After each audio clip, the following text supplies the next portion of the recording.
In this video, I'll be showing you guys how to download Focusrite drivers on Mac.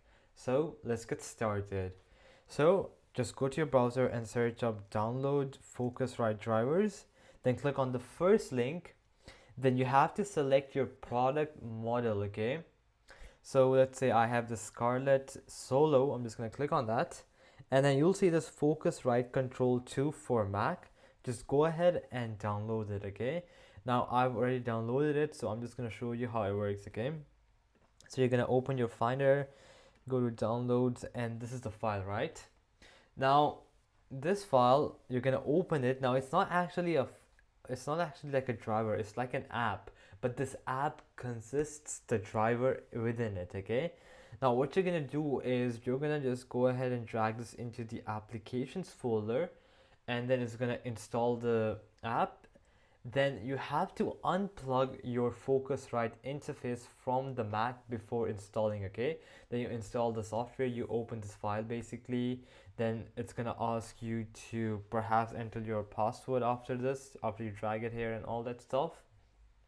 Now sometimes when you do this or when you open the file itself, it might say that it's unable to verify the file and it won't let you open it. Now to fix that, just go to system settings. From here, go down to privacy and security, and then you're going to scroll down and you're going to see an option of allow here, okay? So just go ahead and allow, and then you can easily open the file, okay?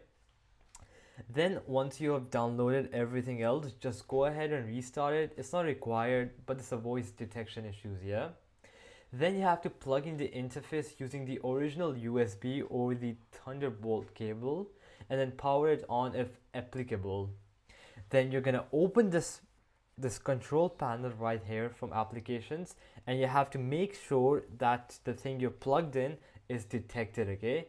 And then this is something optional, but you can go to your system settings, and then from here, if you go to sound, make sure that your input and output is selected to your Focusrite device, yeah?